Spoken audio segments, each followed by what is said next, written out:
Have you ever felt the rush of excitement after telling a friend about a big change you're going to make? Maybe you promised to start a new fitness journey, write a book, or launch a business. But did you notice that shortly after the conversation, your drive began to fade? There is a hidden danger in sharing your light before the fire is strong. When we speak too much about our intentions, we often lose the hunger to fulfill them. In a bustling coastal town, there lived a young man named Julian. Julian was full of ideas. He was the most talked about person at every social gathering because he always had a grand plan. One month, he told everyone he would sail across the ocean. The next month, he announced he was going to open the finest bakery in the province. Julian loved the reaction he got. When he spoke of his dreams, people looked at him with admiration. They told him how brave he was. They called him a visionary. In those moments, Julian felt like he had already won. He would go home feeling satisfied and important. But when the sun rose the next morning, the flour for the bread stayed in the sack, and the sails of his boat remained untied. The applause of the night before had satisfied his hunger, leaving no energy for the work of the day. Years passed, and Julian's shelves remained empty. His neighbors began to whisper.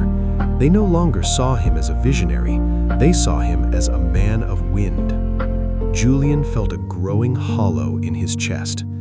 He was busy talking, but his life was standing still. He felt like a ghost in his own story. One day, Julian visited an old blacksmith named Master Silas. Silas was a man of few words, but legendary skill.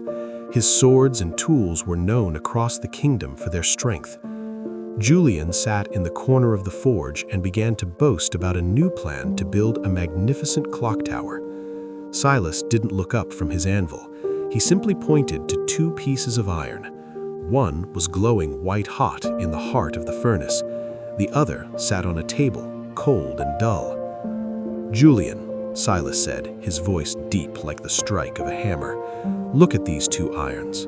The one on the table is cold because it has been exposed to the air too soon. It had no cover, no protection. But the one in the furnace is trapped in the dark. It is under intense heat and pressure, hidden from the world. Which one do you think I can shape into a masterpiece?" Julian looked at the glowing metal.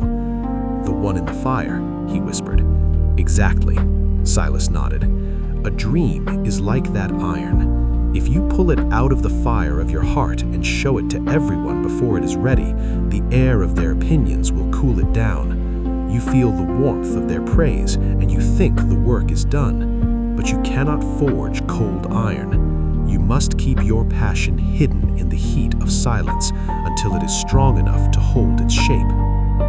Julian left the forge with a heavy silence in his heart. That night, he didn't go to the tavern to announce his next move.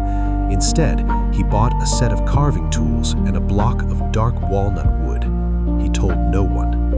For 3 months, Julian's house was quiet. His friends wondered where he had gone.